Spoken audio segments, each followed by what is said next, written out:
श्री संभवे स्वात्मानंद प्रकाश वपुषे अथ शिव सूत्र चैतन्यम आत्मा ज्ञानम बंधः योनिवर्गः कला शरीरम उद्यमो भैरवः शक्ति चक्र संधाने विश्व संहार। ओम स्वप्रकाश आनंद स्वरूप भगवान शिव को नमन। शिव सूत्र प्रारंभ। चैतन्य आत्मा है, ज्ञान बंध है, योनि वर्ग और कला शरीर है, उद्यम ही भैरव है, शक्ति चक्र के संधान से विश्व का संहार हो जाता है।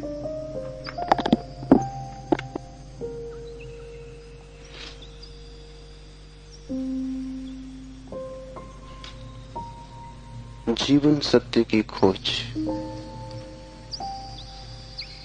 दो मार्गों से हो सकती। एक पुरुष का मार्ग है आक्रमण का, हिंसा का, छीन झपट का।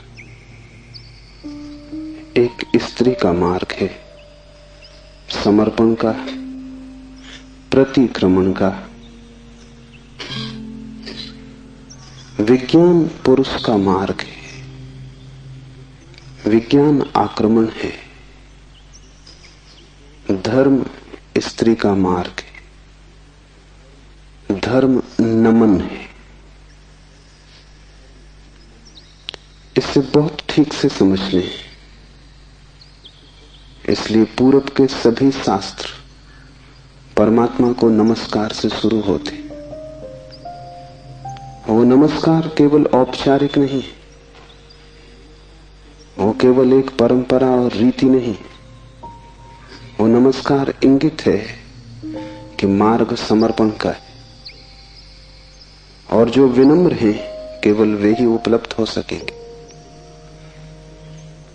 और जो आक्रामक हैं, अहंकार से भरे हैं, जो सत्य को भी छीन झपट करके पाना चाहते, जो सत्य के भी मालिक होने की आकांक्षा रखते, जो परमात्मा के द्वार पर एक सैनिक की भांति पहुंचे हैं विजय करने, वे हार जाएंगे। वे क्षुद्र को भला छीन झपट लें, विराट उनका न हो सकेगा।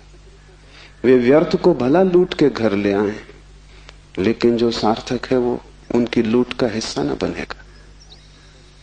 इसलिए विज्ञान व्यर्थ को खोज लेता है, सार्थक चूक जाता है। मिट्टी, पत्थर, पदार्थ के संबंध में जानकारी मिल जाती, लेकिन आत्मा और परमात्मा की जानकारी छूट जाती। ऐसे ही जैसे तुम राह चलती एक स्त्री पर हमला कर दो, बलात्कार हो जाएगा। स्त्री का शरीर भी तुम कब्जा कर लोगे, लेकिन उसकी आत्मा तुम्हें न मिल सकेगी, उसका प्रेम तुम न पा सकोगे। तो जो लोग आक्रमण की तरह जाते हैं परमात्मा की तरह, वे बलात्कारी। वे परमात्मा के शरीर पर भला कब्जा कर लें, इस प्रकृति पर जो दिखाई पड़ती है, जो दृश्य है, उसकी चीरफाड़ कर लें, विश्लेषण कर लें, उसके कुछ राज खोज लें, लेकिन उनकी खोज वैसी ही क्षुद्र होगी जैसे किसी पुरुष ने किसी स्त्री पर हमला किया हो और बलात्कार किया हो।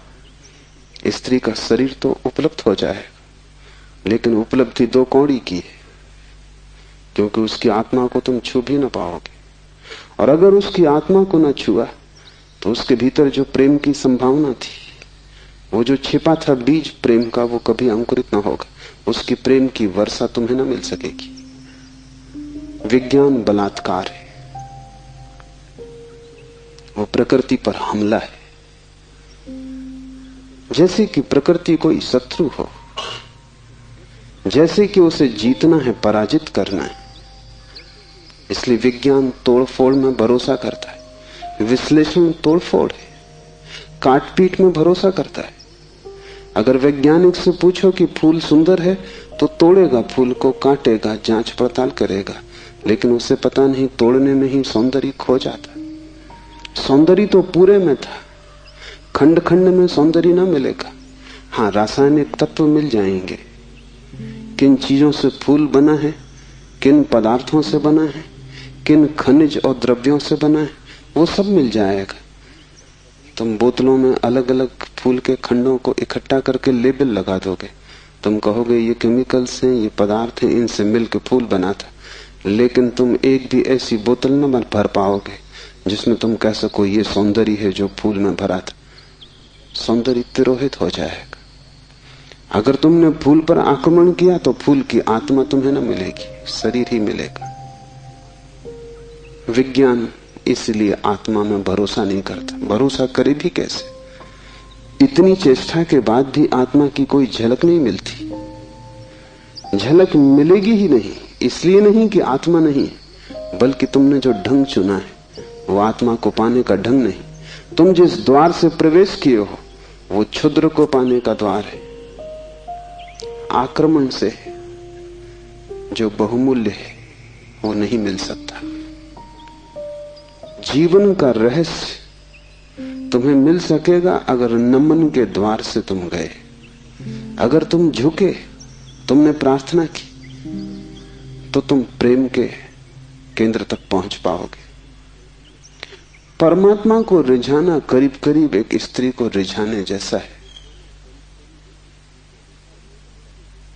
उसके पास अति प्रेमपूर्ण, अति विनम्र, प्रार्थना से भरा हृदय चाहिए। और जल्दी वहां नहीं है। तुमने जल्दी की कि तुम चूके, वहां बड़ा धैर्य चाहिए।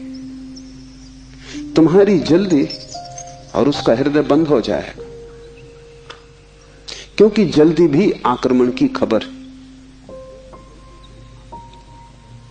इसलिए जो परमात्मा को खोजने चलते हैं उनके जीवन का ढंग दो शब्दों में समाया हुआ है, प्रार्थना और प्रतीक्षा। प्रार्थना से शास्त्र शुरू होते हैं और प्रतीक्षा पर पूरे होते हैं।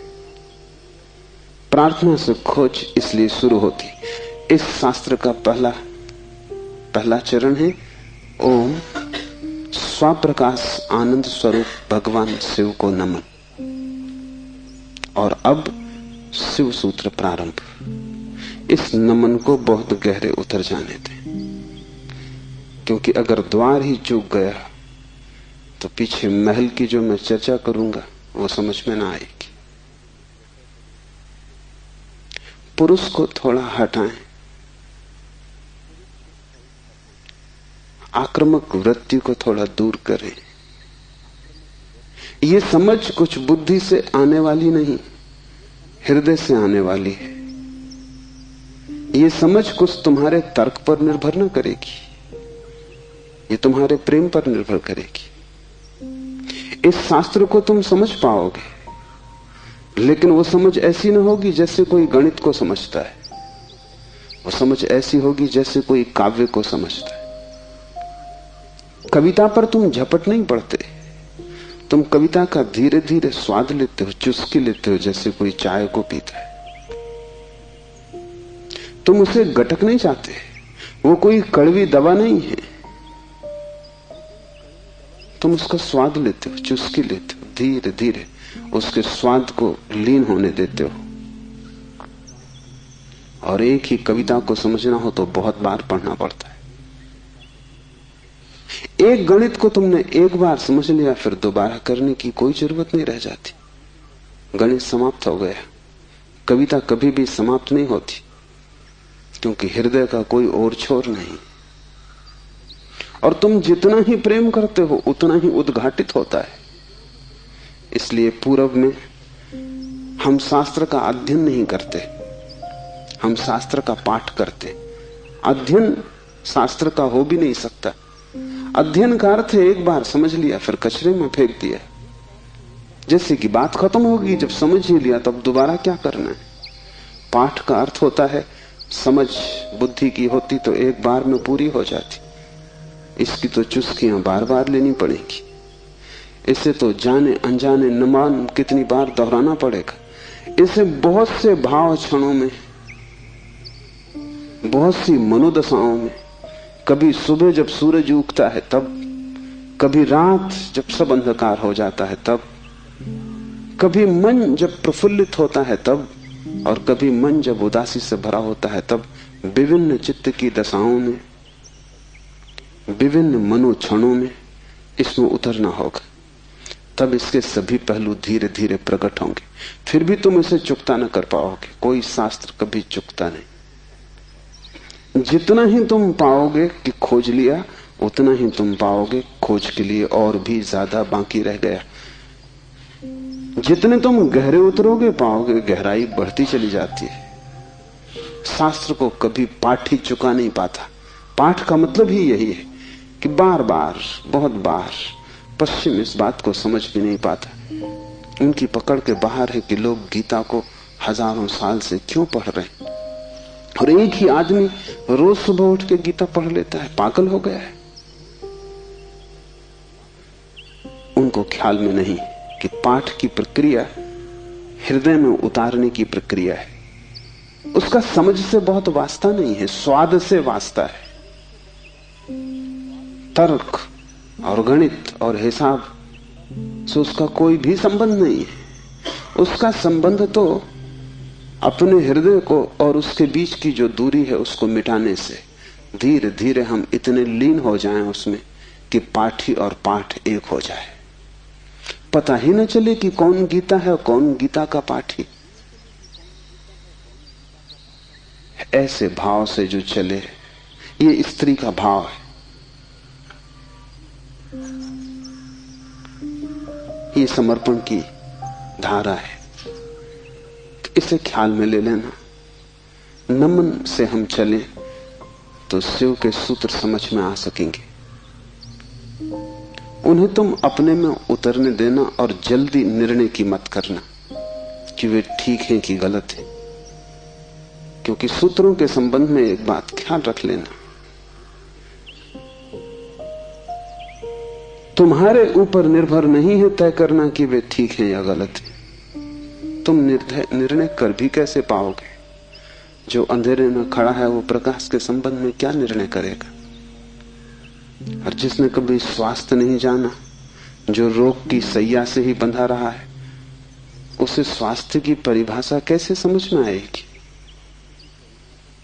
जिसने कभी प्रेम की स्फुरना नहीं पहचानी और जो जीवन भर घृणा, ईर्षा और द्वेष में जिया है, वो प्रेम की कविता तो पढ़ सकता है क्योंकि शब्द उसकी समझ में आ जाएंगे, लेकिन शब्दों में जो छिपा है, अंतर गुम्फित है, वो द्वार तो उसके लिए बंद ही रहेगा।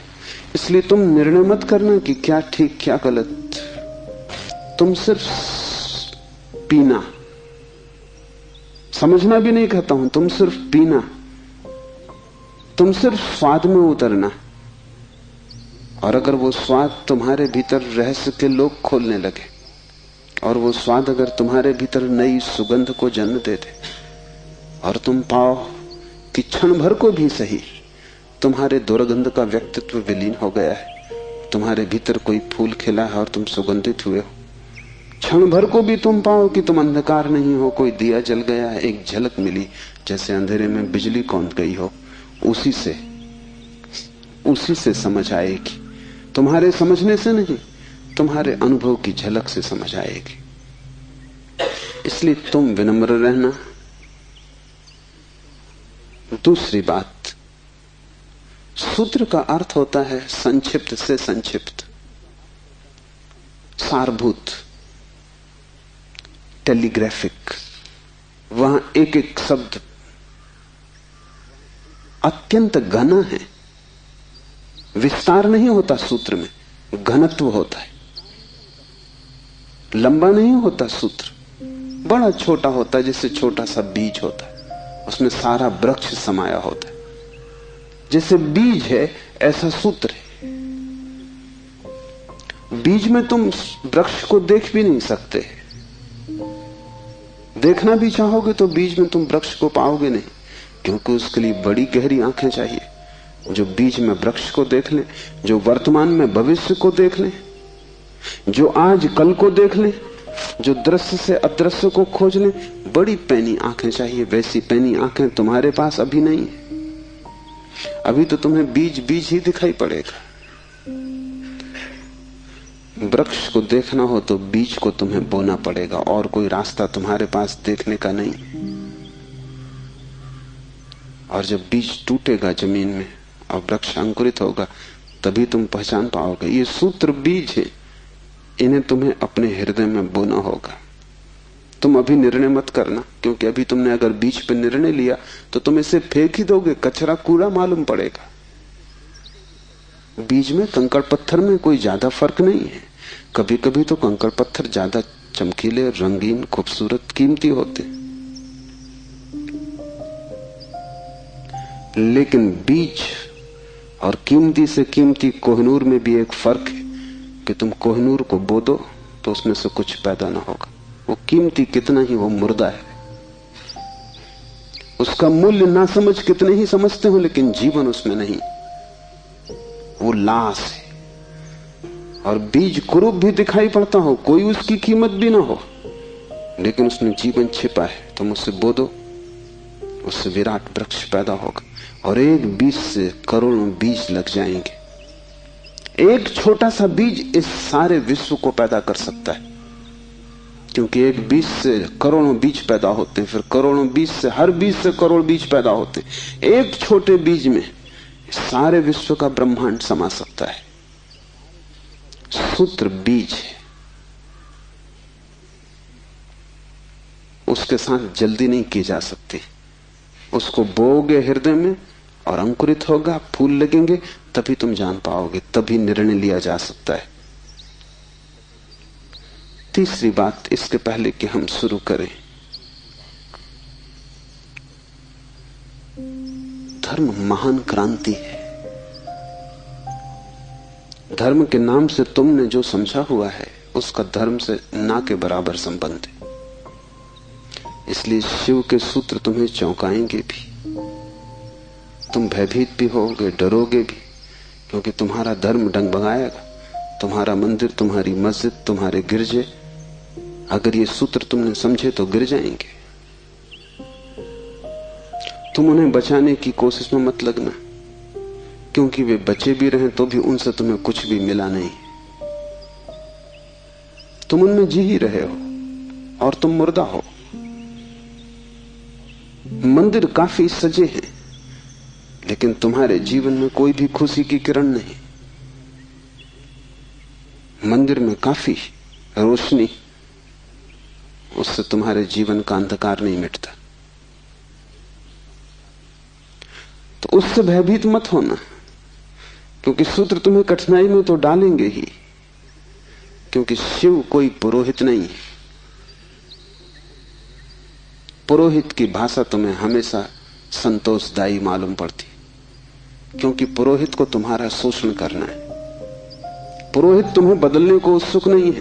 तुम जैसे हो ऐसे ही रहो, इसी में उसका लाभ है। तुम जैसे हो रुग्ण बीमार, ऐसे ही रहो, इसी में उसका व्यवसाय है। मैंने सुना है एक डॉक्टर ने अपने लड़के को पढ़ाया, पढ़ लिख के घर आया, पिता ने कभी छुट्टी भी ना ली थी, तो उसने कहा कि अब तू मेरी कारोबार को संभाल और मैं 3 महीने विश्राम कर लूं। जीवन भर सिर्फ मैंने कमाया है, कभी विश्राम नहीं लिया। वो विश्व की यात्रा पर निकल गया। 3 महीने बाद लौटा तो उसने अपने लड़के से पूछा कि सब ठीक चल रहा है। उसके लड़के ने कहा कि बिल्कुल ठीक चल रहा है। आप हैरान होंगे कि जिन मरीजों को आप जीवन भर में ठीक न कर पाए, उनको मैंने 3 महीने में ठीक कर दिया। पिता ने सिर ठोक लिया। उसने कहा, मूढ़, वही हमारा व्यवसाय थे। क्या मैं उनको ठीक नहीं कर सकता था? तेरी पढ़ाई कहां से आती थी? उन्हीं पर आधार था, और भी बच्चे पढ़ लिख लेते, तूने सब खराब कर दिया। पुरोहित तुम जैसे हो रुग्ण बीमार तुम्हें वैसा ही चाहता है, उस पर ही उसका व्यवसाय है। शिव कोई पुरोहित नहीं है, शिव तीर्थंकर है, शिव अवतार है, शिव क्रांति दृष्टा है, पैगंबर है। वे जो भी कहेंगे वो आग है। अगर तुम जलने को तैयार हो तो ही उनके पास आना, अगर तुम मिटने को तैयार हो तो ही उनके निमंत्रण को स्वीकार करना, क्योंकि तुम मिटोगे तो ही नए का जन्म होगा। तुम्हारी राख पर ही नए जीवन की शुरुआत है। इन बातों को ख्याल में रख के एक एक सूत्र को समझने की कोशिश करें। पहला सूत्र है चैतन्य आत्मा। चैतन्य आत्मा है।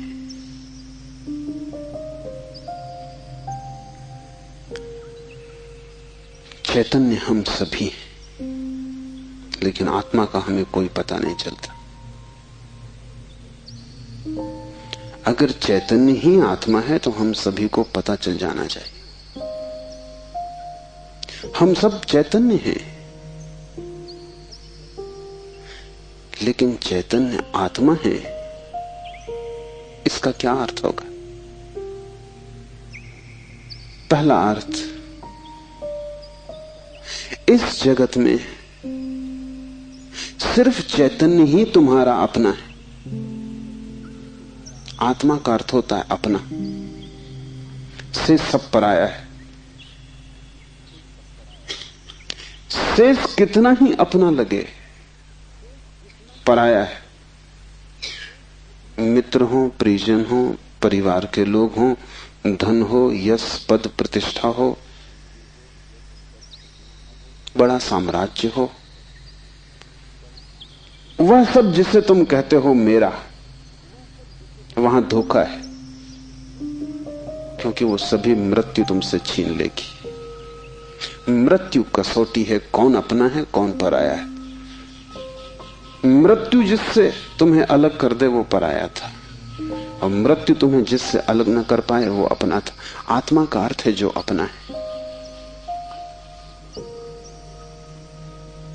लेकिन जैसे ही हम सोचते हैं अपना, वैसा ही दूसरा प्रवेश कर जाता है। अपने का मतलब ही होता है कोई दूसरा जो अपना है।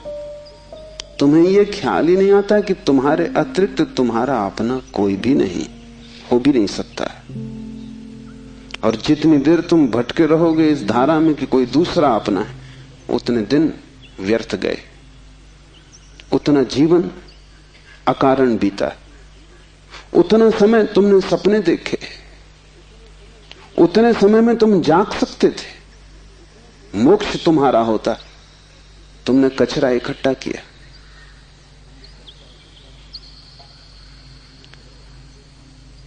सिर्फ तुम ही तुम्हारे हो, यह पहला सूत्र। मेरे अतिरिक्त मेरा कोई भी नहीं। यह बड़ा क्रांतिकारी सूत्र है, बड़ा समाज विरोधी, क्योंकि समाज जीता इसी आधार पर है कि दूसरे अपने हैं, जाति के लोग अपने हैं, देश के लोग अपने हैं। मेरा देश, मेरी जाति, मेरा धर्म, मेरा परिवार, मेरे का सारा खेल। समाज जीता है मेरी की धारणा पर। इसलिए धर्म समाज विरोधी तत्व है। धर्म समाज से छुटकारा है, दूसरे से छुटकारा है। और धर्म कहता है कि तुम्हारे अतिरिक्त तुम्हारा और कोई भी नहीं। ऊपर से देखने पर बड़ा स्वार्थी वचन मालूम पड़ेगा, क्योंकि ये बात हुई कि बस हम ही अपने हैं, तो तत्क्षण हमें लगता है ये तो स्वार्थ की बात हुई। ये स्वार्थ की बात नहीं। अगर ये तुम्हें ख्याल में आ जाए तो ही तुम्हारे जीवन में परार्थ और परमार्थ पैदा होगा, क्योंकि जो अभी आत्मा के भाव से ही नहीं भरा है उसके जीवन में कोई परार्थ और कोई परमार्थ नहीं हो सकता। तुम कहते हो दूसरों को मेरा, लेकिन मेरा कह के तुम करते क्या हो? मेरा कह के तुम उन्हें चूसते हो। मेरा तुम्हारा शोषण का हिस्सा है, फैलाव है। जिसको भी तुम मेरा कहते हो तुम उसे गुलाम बनाते हो, तुम उसे अपने परिग्रह में परिवर्तित कर देते हो। मेरी पत्नी, मेरा पति, मेरा बेटा, मेरा पिता, तुम करते क्या हो? इस मेरे के पीछे, इस मेरे के पर्दे के पीछे तुम्हारे संबंध का मूल आधार क्या है? तुम चूसते हो, तुम शोषण करते हो, तुम दूसरे का उपयोग करते हो।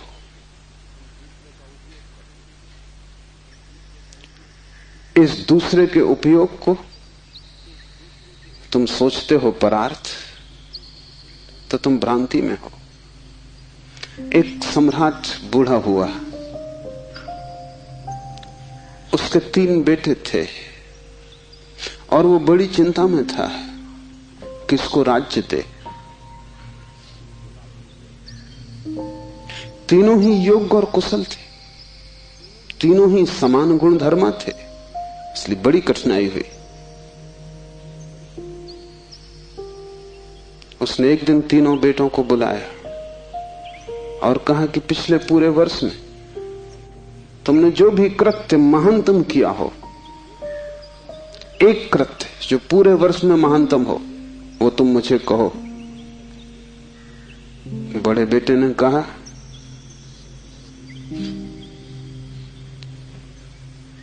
कि गांव का जो सबसे बड़ा धनपति है वो तीर्थ यात्रा पर जा रहा था।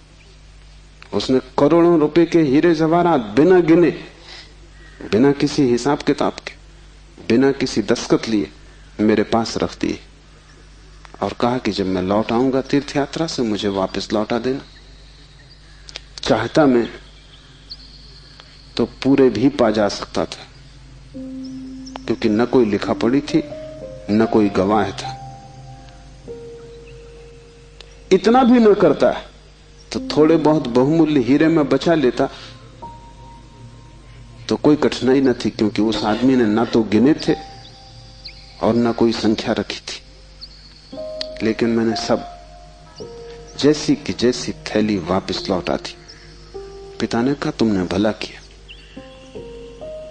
लेकिन मैं तुमसे पूछता हूं कि अगर तुमने कुछ रख लिए होते तो तुम्हें पश्चाताप, गिलानी, अपराध का भाव पकड़ता या नहीं? उस बेटे ने कहा निश्चित पकड़ता। तो बाप ने कहा इसमें परोपकार कुछ भी ना हुआ, तुम सिर्फ अपने पश्चाताप, अपनी पीड़ा से बचने के लिए ये किए हो। इसमें परोपकार क्या हुआ?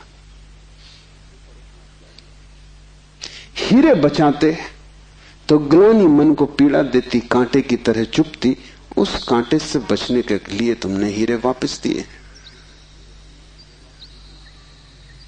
काम तुमने अच्छा किया, ठीक है, लेकिन परोपकार कुछ भी ना हुआ। उपकार तुमने अपना ही किया है। दूसरा बेटा थोड़ी चिंता में पड़ा और उसने कहा कि मैं राह के किनारे से गुजरता था और झील में सांझ के वक्त, जबकि वहां कोई भी न था, एक आदमी डूबने लगा। चाहता तो मैं अपने रास्ते चला जाता, सुना अनसुना कर देता, लेकिन मैंने तत्क्षण छलांग मारी, अपने जीवन को खतरे में डाला और उस आदमी को बाहर निकाला। बाप ने कहा तुमने ठीक किया, लेकिन अगर तुम चले जाते और ना निकालते तो क्या उस आदमी की मृत्यु सदा तुम्हारा पीछा न करती? तुम अनसुनी कर देते ऊपर से, लेकिन भीतर तो तुम सुन चुके थे उसकी चीत्कार आवाज कि बचाओ। क्या सदा सदा के लिए उसका प्रेत तुम्हारा पीछा न करता? उसी भय से तुमने छलांग लगाई, अपने जान को खतरे में डाला, लेकिन परोपकार तुमने कुछ किया हो इस भ्रांति में पड़ने का कोई कारण नहीं। तीसरे बेटे ने कहा कि मैं गुजरता था जंगल से और एक पहाड़ की कगार पर मैंने एक आदमी को सोया हुआ देखा जो कि नींद में अगर एक भी करवट ले तो सदा के लिए समाप्त हो जाएगा, क्योंकि दूसरी तरफ महान खड्ड था। मैं उस आदमी के पास पहुंचा और जब मैंने देखा कि वो कौन है तो वो मेरा जानी दुश्मन था।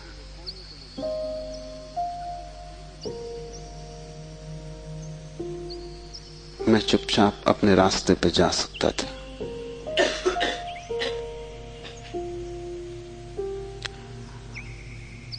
या अगर मैं अपने घोड़े पर सवार उसके पास से भी गुजरता तो मेरे बिना कुछ किए शायद सिर्फ मेरे गुजरने के कारण वो करवट लेता और खड्ड में गिर जाता।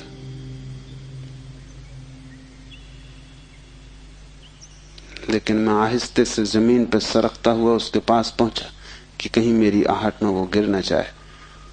और ये भी मैं जानता था कि वो आदमी बुरा है, मेरे बचाने में भी वो मुझे गालियां ही देगा। उसे मैंने हिलाया, आहिस्ते से जगाया, और वो आदमी गांव में मेरे खिलाफ बोलता फिर रहा है, क्योंकि वो आदमी कहता है मैं मरने ही वहां गया था। इस आदमी ने वहां भी मेरा पीछा किया। ये जीने तो देता ही नहीं, इसने मरने भी न दिया।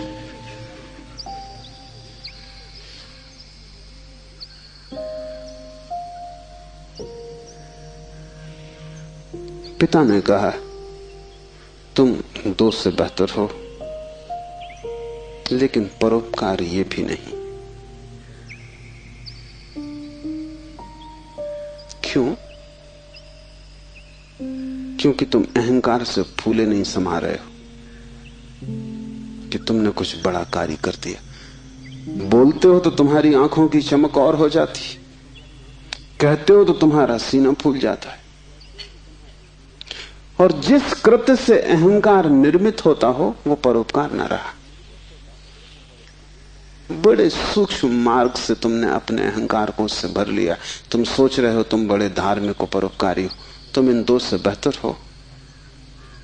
लेकिन मुझे राज्य के मालिक के लिए किसी तीसरे की ही तलाश, चौथे की ही तलाश करनी पड़ेगी। जब तुम परोपकार करते हो तब तुम कर नहीं सकते, क्योंकि जिसे अपना ही पता नहीं है वो परोपकार करेगा कैसे? तुम चाहे सोचते हो कि तुम कर रहे हो गरीब की सेवा, अस्पताल में बीमार के पैर दबा रहे हो, लेकिन अगर तुम गौर से खोजोगे तो तुम कहीं ना कहीं अपने अहंकार को ही भरता हुआ पाओगे। और अगर तुम्हारा अहंकार ही सेवा से भरता है तो सेवा भी शोषण है। आत्मज्ञान के पहले कोई व्यक्ति परोपकारी नहीं हो सकता है, क्योंकि स्वयं को जाने बिना इतनी बड़ी क्रांति हो ही नहीं सकती। मैंने सुना है कि मुल्ला नसरुद्दीन की पत्नी उससे झगड़ रही और कह रही थी कि मामला क्या है, एक दफा साफ हो जाना चाहिए। तुम मेरे सभी रिश्तेदारों को नफरत और घृणा क्यों करते हो? नसरुद्दीन ने कहा यह बात गलत है, ये बात तथ्यगत भी नहीं है, और मैं इसका प्रमाण है मेरे पास। और प्रमाण यह है कि मैं तुम्हारी सास को अपनी सास से ज्यादा चाहता हूं। अहंकार ऐसे रास्ते खोजता, ऊपर से दिखता है कि तुम परोपकार कर रहे हो, लेकिन भीतर तुम ही खड़े होते हो। और जितनी सूक्ष्म हो जाती है यात्रा, उतनी ही पकड़ के बाहर हो जाती। दूसरे तो पकड़ ही नहीं पाते, तुम भी नहीं पकड़ पाते हो। दूसरे तो धोखे में पड़ते ही हैं, तुम भी अपने दिए धोखे में घूम जाते हो, भटक जाते हो। हम सभी ने अपनी अपनी भूल भुलैयां बना ली। उसमें हमने दूसरों को धोखा देने के लिए ही शुरू किया था सारा उपाय, आयोजन। ये हमने कभी सोचा न था कि अपनी बनाई भूल भुलैया में हम खुद ही खो जाएंगे, लेकिन हम खो गए। पहली बात स्मरण रखो, तुम्हारे अतिरिक्त तुम्हारा कोई भी नहीं है। जैसे ही यह स्मरण सघन होता है कि चैतन्य ही आत्मा है, बस चैतन्य ही मैं हूं और सब पर है, पराया है, विजाती है।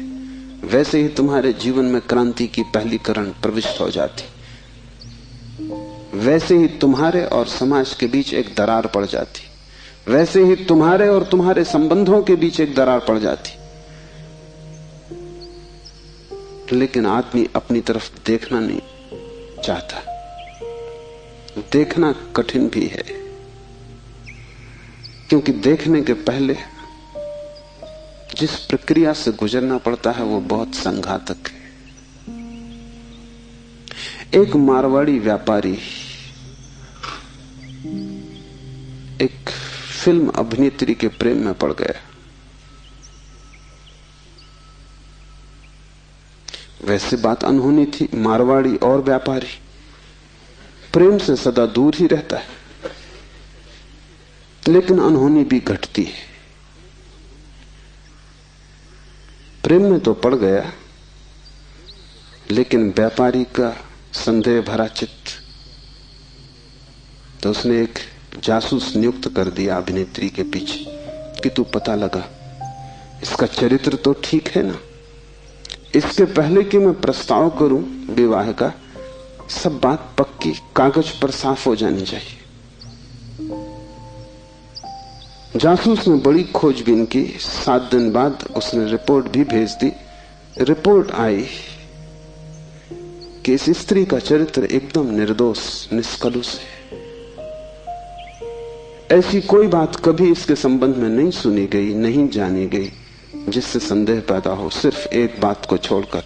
पिछले कुछ दिनों से एक संदिग्ध मारवाड़ी के साथ ये देखी जाती। वो संदिग्ध मारवाड़ी वो स्वयं थे। आंख दूसरे को देखती है, हाथ दूसरे को छूते हैं, मन दूसरे की सोचता है, और तुम सदा अंधेरे में खड़े रह जाते हो। तुम्हारी हालत वही है जो दिया तले अंधेरे की होती। उस दिए की रोशनी सब पे पड़ती, सिर्फ तुम्हें छोड़ देती। इसलिए तुम भटकते हो उस रोशनी में, सब तरफ, सब दिशाओं में यात्रा करते हो, और एक अपरिचित रह जाता है, और वही तुम हो। यह पहला सूत्र है, चैतन्य आत्मा। इस सूत्र को गहरे बीज की तरह अपने हृदय में उतर जाने दो। व्यर्थ है सारे जगत की यात्रा अगर तुम अपने से अपरिचित रह गए। अगर स्वयं को न जान पाए और सब भी जान लिया, तो वो सारा ज्ञान भी इकट्ठे जोड़ में अज्ञान सिद्ध होगा। अगर अपने को न देख पाए और सारा जगत देख डाला, चांद तारे छान डाले, तो भी तुम अंधे ही रहोगे, क्योंकि आंख तो उसी को मिलती है जो स्वयं को देख लेता है। ज्ञान तो उसी को मिलता है जो स्वयं से परिचित हो जाता है, जो चैतन्य के स्वप्रकाश में नहा लेता है, वही पवित्र है। और कोई तीर्थ नहीं है, चैतन्य तीर्थ है। और चैतन्य तुम्हारा स्वभाव है, उससे तुम क्षण भर को भी पार नहीं गए हो, लेकिन दिया तले अंधेरा है। तुम उससे दूर जा भी नहीं सकते, चाहो तो भी, लेकिन भ्रम पैदा हो सकता है कि तुम बहुत दूर चले गए हो।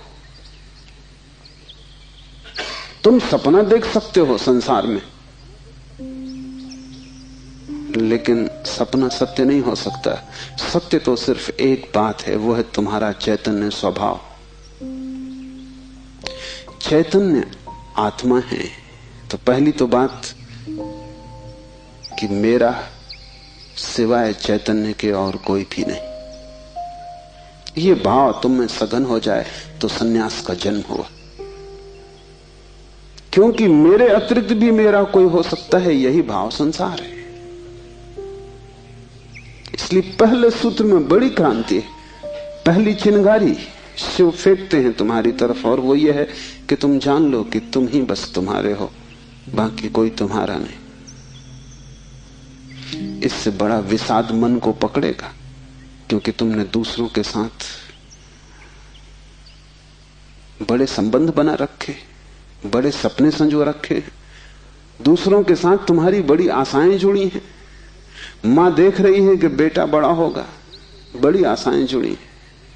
बाप देख रहा है कि बेटा बड़ा होगा, बड़ी आशाएं जुड़ी हैं।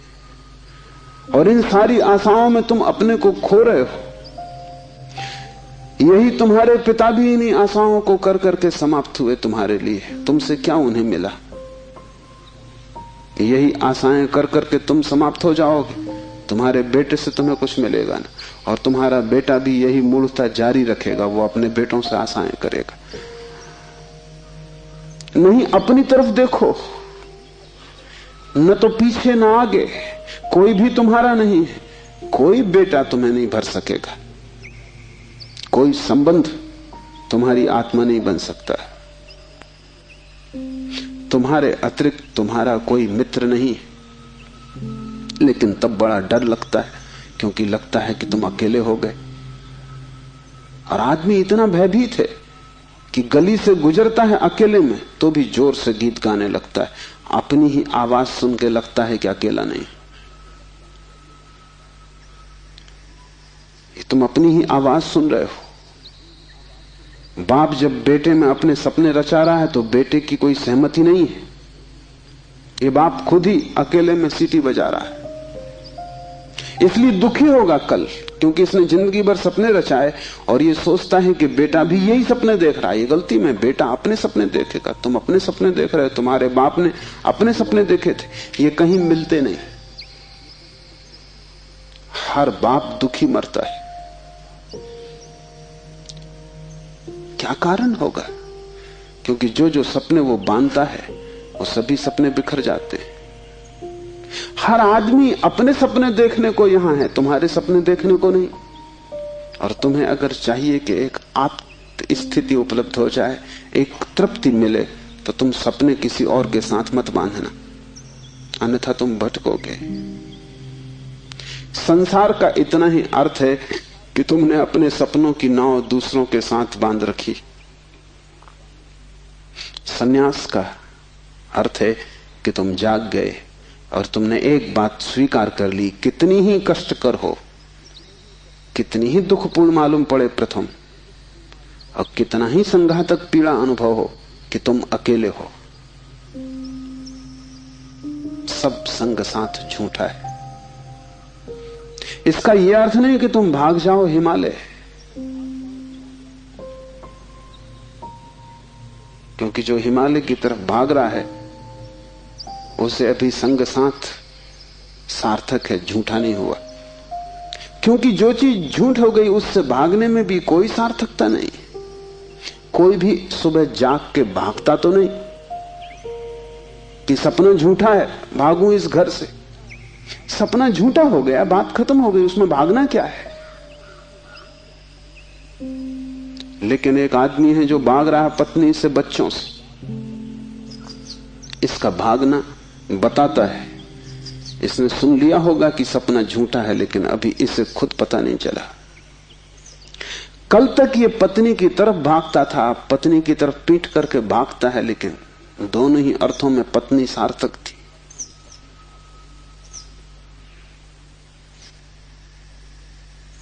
एक जैन संत हुए, गणेश वर्णी। वर्षों पहले उन्होंने पत्नी त्याग दी। साधु पुरुष थे।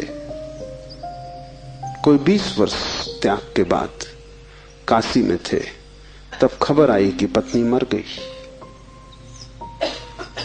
उनके मुंह से जो वचन निकला वो याद रख लेने जैसा है। उन्होंने कहा, चलो झंझट मिटी। उनके भक्तों ने इस वचन का अर्थ लिया कि बड़ी वीतरागता है। थोड़ा सोचो तो साफ हो जाएगा कि वीतरागता बिल्कुल नहीं, क्योंकि जिस पत्नी को 20 साल पहले छोड़ दिया उसकी झंझट अभी कायम थी तो ही मिट सकती है। गणित बिल्कुल सीधा और साफ है। ये पत्नी जो 20 साल पहले छोड़ दी, किसी न किसी तरह छाया की तरह पीछे चल रही होगी, ये मन में कहीं सवार होगी। इसका उपद्रव कायम था।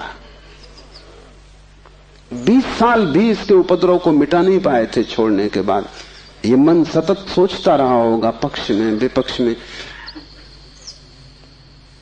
पत्नी के मरने पर ये वचन कि चलो झंझट मिटी, पत्नी के संबंध में कुछ भी नहीं बताते, सिर्फ पति के संबंध में बताते कि आदमी भाग तो गया छोड़कर, लेकिन छोड़ ना पाया।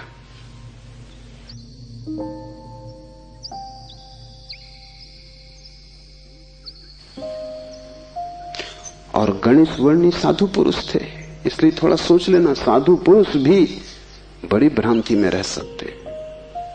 उनके चरित्र में, आचरण में कोई भूल चूक न थी। वे मर्यादा के पुरुष थे, ठीक ठीक नियम से चलते थे।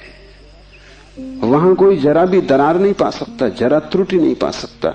सब आचरण ठीक था, साधुता पूरी थी। फिर भी भीतर कोई बात चूक गई।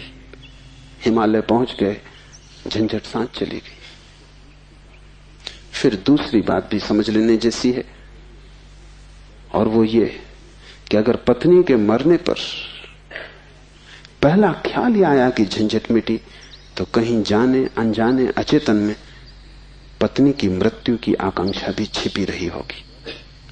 वो जरा गहरा किसी तल पर पत्नी मिट जाए, न हो, समाप्त हो जाए, ये तो हिंसा हो गई। लेकिन एक एक वचन भी अकारण नहीं आता, आसमान से नहीं आता। एक एक वचन भी भीतर से आता। और ऐसे क्षणों में जबकि पत्नी मर गई इसकी खबर आई हो, तुम ठीक ठीक अपने रोजमर्रा के व्यवसायी होश में नहीं होते हो।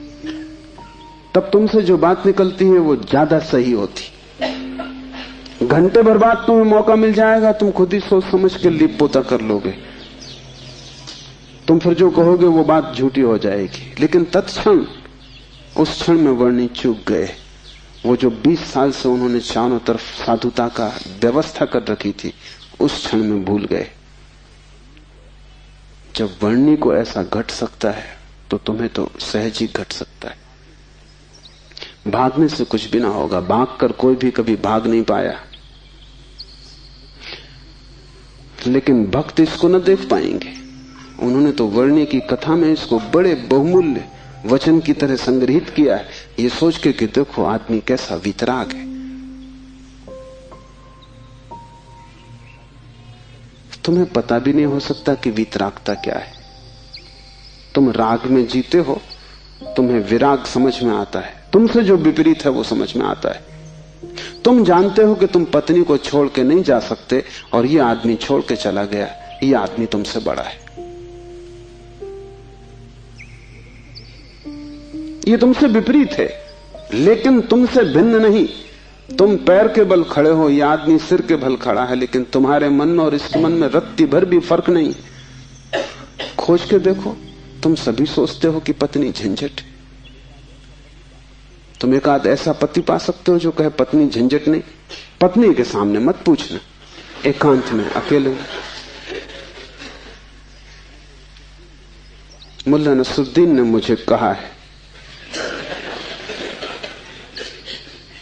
कि मैं भी कभी सुखी था, लेकिन ये मुझे पता ही तब चला जब मैंने विवाह कर लिया, और तब फिर बहुत देर हो चुकी थी। मैं भी कभी सुखी था, ये पता मुझे तब चला जब मैंने विवाह कर लिया, लेकिन तब तक तो बहुत देर हो चुकी थी, सुख हाथ से जा चुका था। पति को गहराई में पूछो तो ऐसा पति खोजना कठिन है जिसने कई बार पत्नी की हत्या करने का विचार न किया हो, सपने न देखे हो कि मार डाला पत्नी को। सुबह उठ के वो भी कहेगा कैसा बेहुदा सपना, लेकिन अचेतन आकांक्षा है। जिससे झंझट पैदा होती है उसे मिटा देने का मन सीधा तर्क है, लेकिन झंझट दूसरे से कभी पैदा होती ही नहीं। पत्नी में अगर कोई उपद्रव होता तो कौन तुम्हें रोकता था? तुम सब भाग गए होते हिमालय, उपद्रव पत्नी में नहीं है, क्योंकि तुम हिमालय जाके फिर पत्नी खोज लोगे। उपद्रव तुम्हारे भीतर है। तुम अकेले नहीं रह सकते, तुम्हें कोई दूसरा चाहिए। अकेले में तुम डरते हो, कोई दूसरा, तब तुम निश्चिंत मालूम पड़ते हो। क्यों? दूसरे की मौजूदगी से आश्वासन मिलता है। दुख में सुख में कोई साथी है, जीवन में मृत्यु में कोई साथी है। लेकिन अकेलापन स्वभाव है, और जिस व्यक्ति ने यह अनुभव कर लिया कि आत्मा ही बस मेरी है, उसने अपने अकेलेपन को अनुभव कर लिया। भागने की कोई भी जरूरत नहीं तो झंझट पीछे चली जाएगी।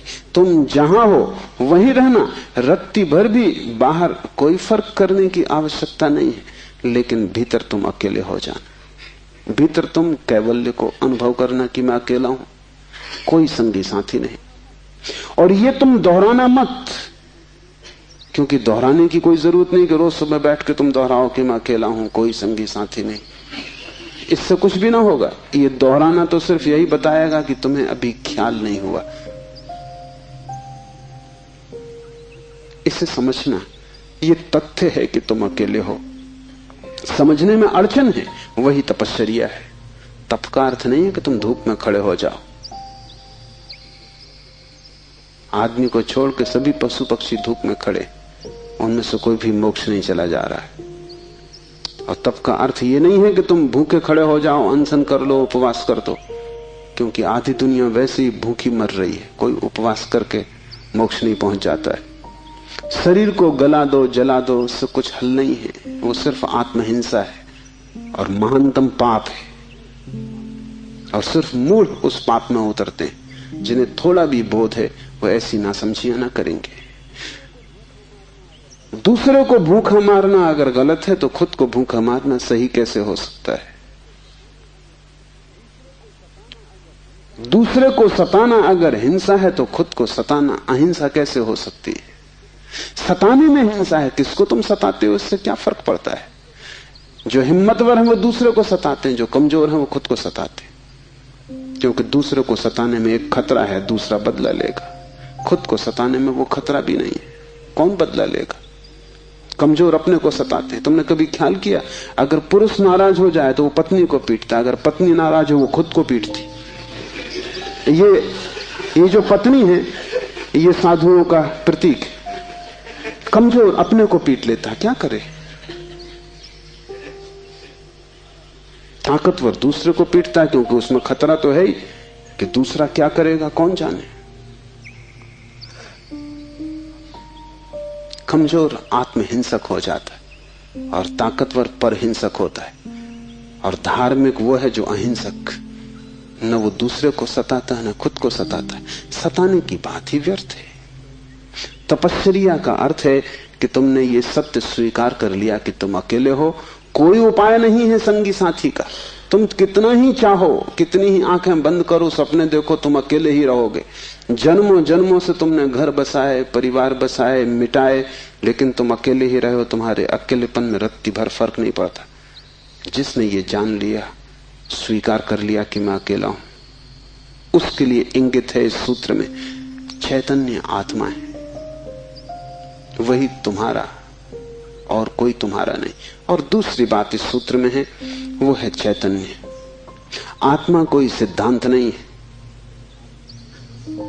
कि तुम शास्त्र में पढ़ो और मान लो। आत्मा कोई जैसे गुरुत्वाकर्षण का सिद्धांत है, ऐसा कोई सिद्धांत नहीं है। आत्मा एक अनुभव है, सिद्धांत नहीं। और अनुभव है चैतन्य की तीव्रता का। इसलिए तुम जितने चैतन्य होते जाओगे उतनी ही तुम्हें आत्मा का पता चलेगा। तुम जितने बेहोश होते चले जाओगे उतना ही तुम्हें अपना पता नहीं चलेगा। और तुम करीब करीब बेहोश हो।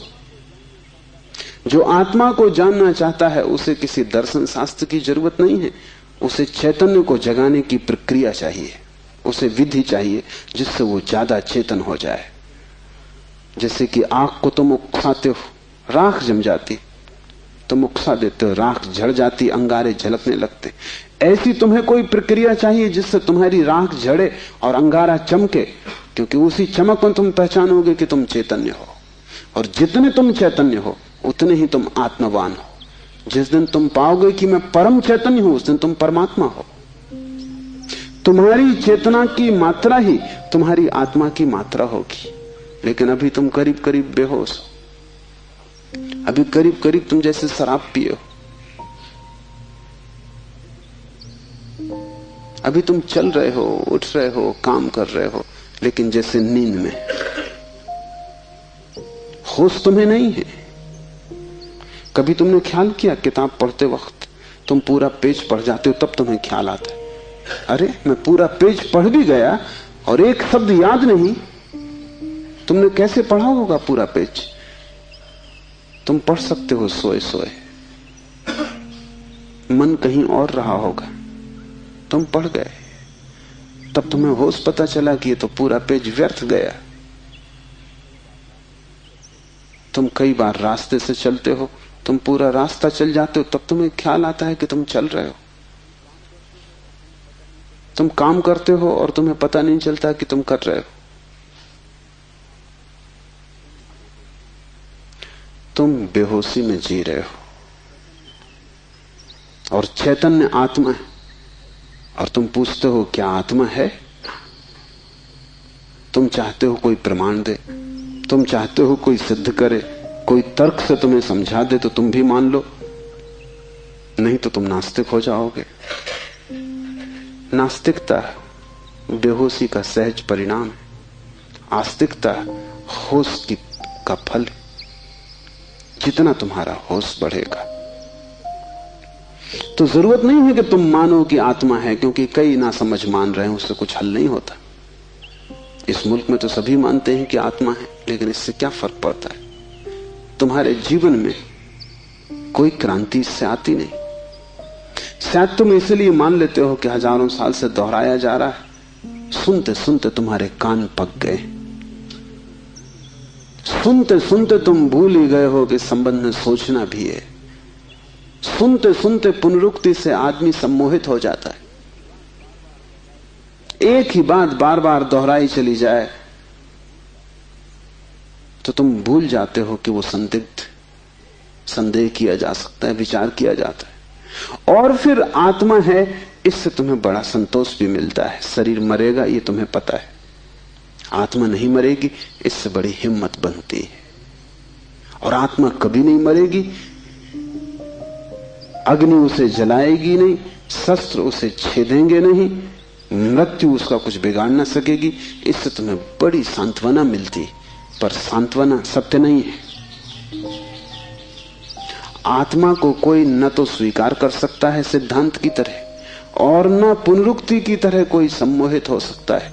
आत्मा को तो केवल वही लोग जान पाते हैं जो चैतन्य को बढ़ाते हैं। इस तरह जियो कि तुम पर राख इकट्ठी ना हो, इस तरह जियो कि तुम्हारे भीतर का अंगारा जलता रहे, प्रकाशित हो।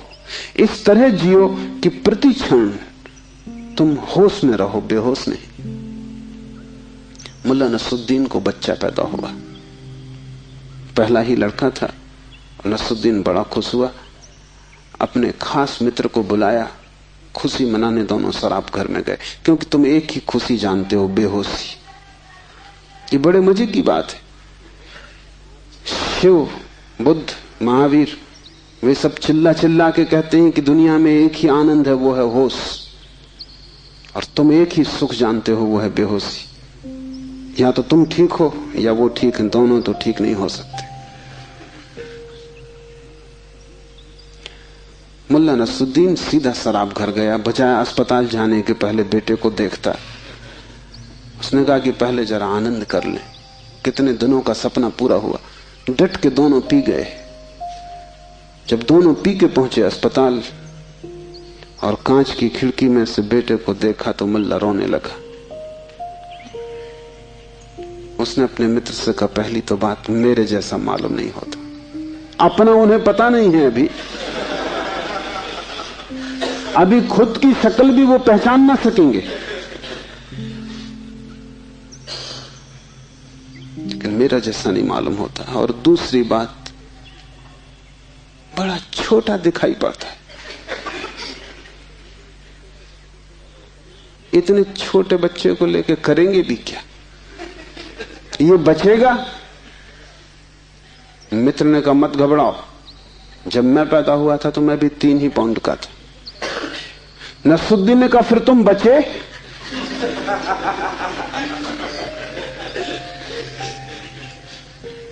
मित्र सोचने लगा, क्योंकि वो भी बेहोशी में था। उसने कहा पक्का नहीं कह सकता।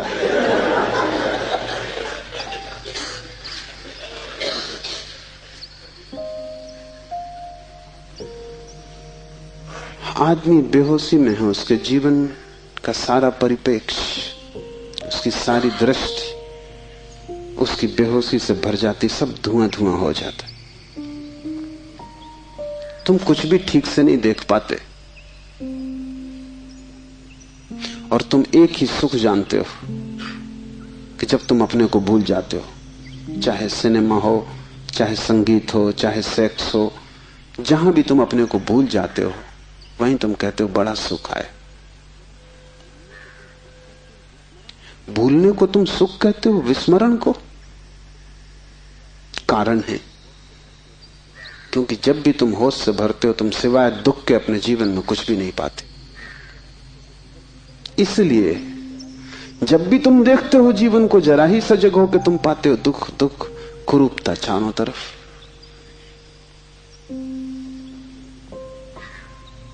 एक मेरे मित्र अविवाहित ही रह गए, उनसे मैंने पूछा कि क्या हुआ, कैसे चूक गए? तो उन्होंने कहा कि बड़ी अड़चन आई। जिस स्त्री को मैं प्रेम करता था, जब मैं शराब पी लेता तब वो मुझे सुंदर मालूम पड़ती, तब मैं शादी करने को राजी, लेकिन तब वो राजी नहीं। और जब मैं होश में होता तब मैं राजी नहीं, तब वो राजी होती थी। इसलिए चूक गए, कोई उपाय ना हुआ, मेल ना हो सका। तुम जब भी आंख खोल कर देखोगे सब तरफ कुरूपता और दुख पाओगे। जब तुम बेहोश होते हो तब सब ठीक लगता है। इसलिए तुम्हें तकलीफ मालूम पड़ती, चैतन्य आत्मा असंभव, इसलिए दुख से गुजरना होगा। उसको ही तपश्चर्या कहा है। जब कोई व्यक्ति जागना शुरू करता है तो पहले तो उसे दुख में से ही गुजरना होगा, क्योंकि तुमने जन्मों जन्मों तक दुख अपने चारों तरफ निर्मित किए हैं। कौन उनसे गुजरेगा तुम अगर न गुजरे तो? इसको हमने कर्म कहा है। कर्म का कुल इतना ही अर्थ है कि जन्मों जन्मों तक हमने चारों तरफ दुख निर्मित किए, जाने अनजाने हमने दुख की फसल बोई है, काटेगा कौन? तो जब भी तुम होश में आते हो तुम्हें फसल दिखाई पड़ती, बड़ी लंबी, इस खेत से तुम्हें गुजरना पड़ेगा। डर के मारे तुम वहीं बैठ जाते हो, फिर आंख बंद करके शराब पी लेते हो कि ये तो बहुत झंझट का काम है। लेकिन जितनी तुम शराब पीते हो उतनी ये फसल बढ़ती जाती। हर जन्म तुम्हारे कर्म की श्रृंखला में कुछ और जोड़ जाता है, घटाता नहीं। तुम और भी गर्त में उतर जाते हो, नरक और करीब आ जाता है। होश से भरोगे तो पहला तो घटना ये घटने ही वाली है कि तुम्हारे जीवन में चारों तरफ दुख दिखाई पड़ेगा, नरक, क्योंकि तुमने वो निर्मित किया है। और अगर तुमने हिम्मत रखी, साहस रखा और तुम उस दुख से गुजर गए, तो जिस दुख से तुम सचेतन रूप से गुजर जाओगे वो फसल कट गई। उन दुखों से तुम्हें न गुजरना पड़ेगा फिर।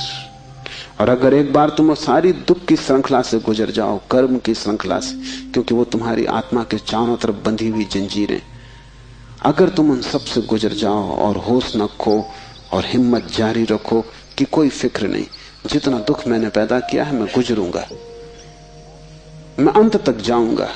मैं उस प्रथम घड़ी तक जाना चाहता हूं जब मैं निर्दोष था और दुख की यात्रा शुरू न हुई थी, जब मेरी आत्मा परम पवित्र थी और मैंने कुछ भी संग्रह न किया था दुख का। मैं उस समय तक प्रवेश करूंगा ही, चाहे कुछ भी परिणाम हो, कितना ही दुख, कितनी ही पीड़ा।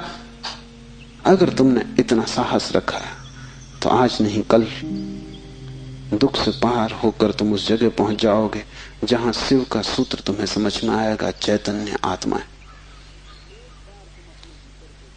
और एक बार तुम अपने भीतर के चैतन्य में प्रतिष्ठित हो जाओ, फिर तुमसे कोई दुख पैदा नहीं होता, क्योंकि बेहोश आदमी अपने चारों तरफ दुख पैदा करता है। तुमने देखा है शराबी को चलते हुए रास्ते पर वो कैसा डगमगाता है? ऐसी तुम्हारी जिंदगी है। कहीं पैर रखते हो, कहीं पड़ता है। कहीं जाना चाहते हो, कहीं पहुंच जाते हो। कुछ करना चाहा था, कुछ और ही हो जाता है। कुछ कहने निकले थे, कुछ और ही कह के घर लौट आते हो। इसे तुम रोज देख रहे हो, फिर भी तुम समझ नहीं पाते कि क्यों हो रहा है। तुम गए थे किसी से क्षमा मांगने और झगड़ा करके वापस आ गए। होश में हो तुम बात प्रेम की कर रहे थे, दुश्मनी हो गई।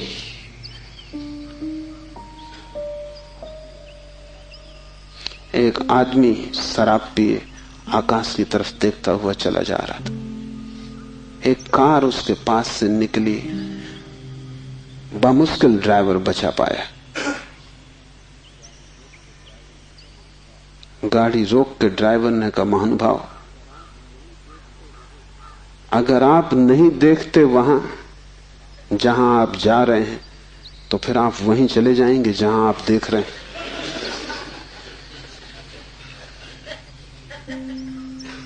और हम सब, हमें कुछ पता भी नहीं कि हम कहां जा रहे हैं, क्यों जा रहे हैं, कहां देख रहे हैं, क्यों देख रहे हैं। चले जा रहे हैं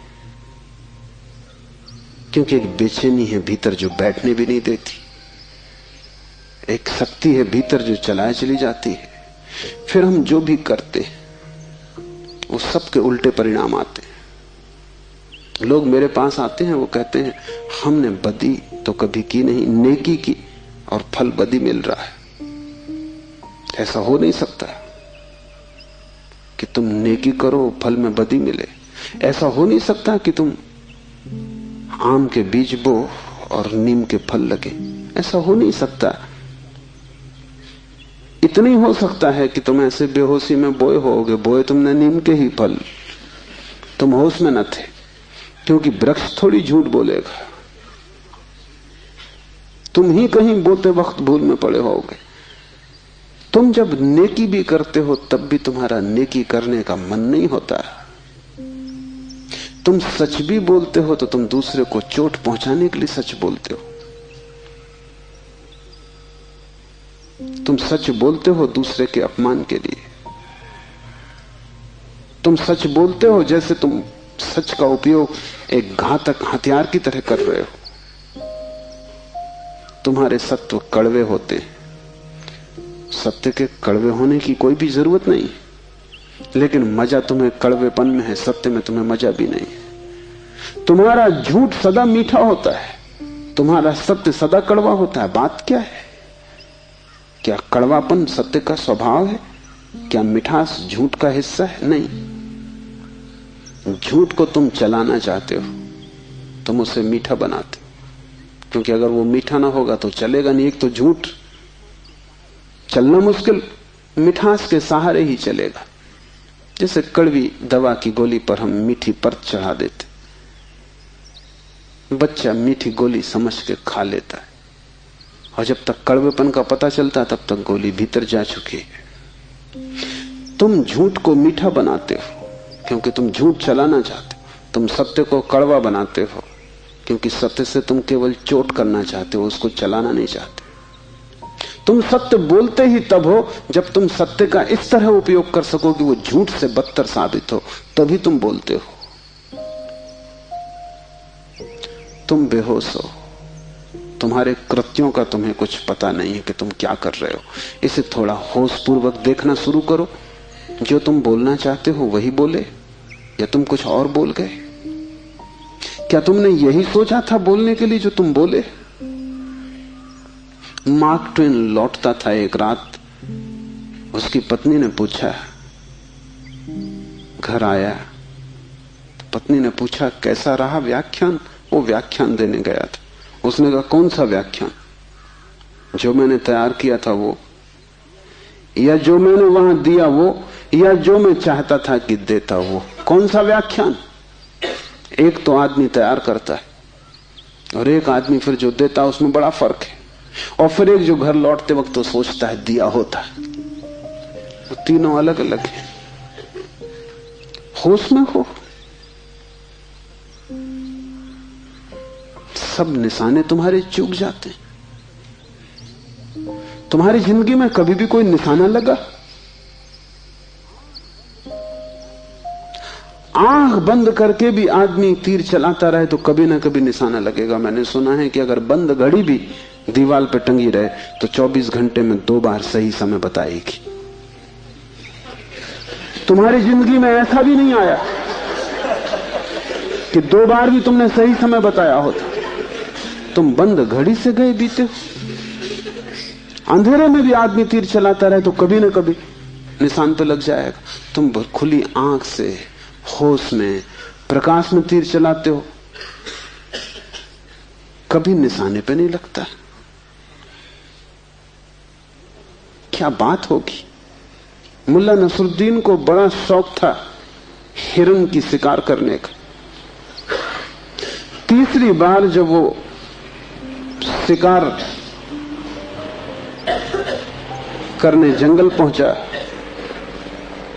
और जंगल के विश्राम गृह में उसने अपना सामान रखा और तैयारी की, और जब सूटकेस खोला तो उसमें एक बड़ी फोटो रखी थी और पत्नी ने उस फोटो के नीचे लिखा था, मुल्ला, हिरन इस तरह का होता है। उन्हें शिकार का शौक था लेकिन हिरन का पता नहीं था। तुम कुछ भी मार मूर के घर आ जाओगे, हिरन ठीक से फोटो देख लेना। तुम सब जगह चूक गए हो। वही तुम्हारे जीवन का दुख है। और चूकने का कुल कारण है कि तुम होश में नहीं हो। इसलिए जो भी करो होश पूर्वक करो। उठो तो भी होश पूर्वक, चलो तो भी होश पूर्वक। महावीर ने कहा है विवेक से चलो, विवेक से बैठो, विवेक से भोजन करो, विवेक से बोलो, विवेक से सो तक। महावीर से कोई पूछता है कि साधु कौन, तो महावीर ने कहा जो अमूर्छित है। और असाधु कौन, तो महावीर ने कहा जो मूर्छित है, जो सोया सोया जी रहा है वो असाधु, जो जागा जागा जी रहा है वो साधु। यही शिव कह रहे हैं, चैतन्य आत्मा। चैतन्य को बढ़ाओ। धीरे धीरे आत्मा की झलक तुम्हारे जीवन में आनी निश्चित है। दूसरा सूत्र है ज्ञानम बंधा। ज्ञान बंध है। बड़ी हैरानी का सूत्र है। ज्ञान के बहुत अर्थ हैं। एक तो जब तक तुम इस ज्ञान से भरे हो कि मैं हूं, तब तक तुम अज्ञान में रहोगे, क्योंकि मैं अज्ञान है, अहंकार अज्ञान है। जिस दिन तुम आत्मा से भरोगे उस दिन हूंपन तो रहेगा, मैंपन नहीं रहेगा। मैं हूं, इसमें से मैं तो कट जाएगा, सिर्फ हूं रहेगा। इसे थोड़ा प्रयोग करके देखो। कभी किसी वृक्ष के नीचे शांत बैठकर खोजो कि तुम्हारे भीतर मैं कहां है। तुम कहीं भी ना पाओगे। हूं तो तुम सब जगह पाओगे, मैं तुम कहीं भी ना पाओगे। सब जगह तुम्हें अस्तित्व मिलेगा, लेकिन अस्तित्व के साथ अहंकार तुम्हें कहीं भी ना मिलेगा। अहंकार तुम्हारी निर्मिति है, वो तुम्हारा बनाया हुआ है, वो झूठा है, वो असत्य है, उससे ज्यादा अप्रामाणिक और कुछ भी नहीं। वो काम चलाऊ है, उसकी संसार में जरूरत है, लेकिन उसकी सत्य में कहीं भी कोई स्थान नहीं। तो एक तो मैं हूं, ये ज्ञान बंध का कारण है। मेरा बोध हूंपन का बोध नहीं। हूंपन का बोध तो शुद्ध है, उसमें कोई सीमा नहीं है। जब तुम कहते हो हूं, तो तुम्हारे हूं में और वृक्ष के हूं में कोई फर्क होगा? तुम्हारे हूं में और मेरे हूं में कोई फर्क होगा? जब तुम सिर्फ हो तो नदियां, पहाड़, वृक्ष सभी एक हो गए। जैसे ही मैंने कहा मैं, वैसे ही मैं अलग हुआ। जैसे ही मैंने कहा मैं, वैसे ही तुम टूट गए, पर हो गए, अस्तित्व से मैं पृथक हो गया। हूंपन ब्रह्म है और मैं मनुष्य की अज्ञान दशा है। जब तुम जानते हो कि सिर्फ हूं, तब तुम्हारे भीतर केंद्र नहीं होता, तब सारा अस्तित्व एक हो जाता है। तब तुम उस लहर की तरह हो जो सागर में खो गई। अभी तुम उस लहर की तरह हो जो जम के बर्फ हो गई है, सागर से टूट गई है। ज्ञानम बंधा, पहला तो ज्ञान बंध है इस बात का ज्ञान कि मैं हूं। दूसरा ज्ञान बंध है वो सब ज्ञान जो तुम बाहर से इकट्ठा कर लिए हो, जो तुमने शास्त्रों से चुराया है, जो तुमने सद्गुरुओं से उधार लिया है, जो तुम्हारी स्मृति है, वो सब बंधन है। उससे तुम्हें मुक्ति ना मिलेगी। इसलिए तुम पंडित से ज्यादा बंधा हुआ आदमी ना पाओगे। मेरे पास सब तरह के लोग आते, सब तरह के मरीज, उसमें पंडित से ज्यादा कैंसर ग्रस्त कोई भी नहीं। उसका इलाज नहीं, वो ला इलाज है। उसकी तकलीफ यह है कि वो जानता है, इसलिए न वो सुन सकता न वो समझ सकता।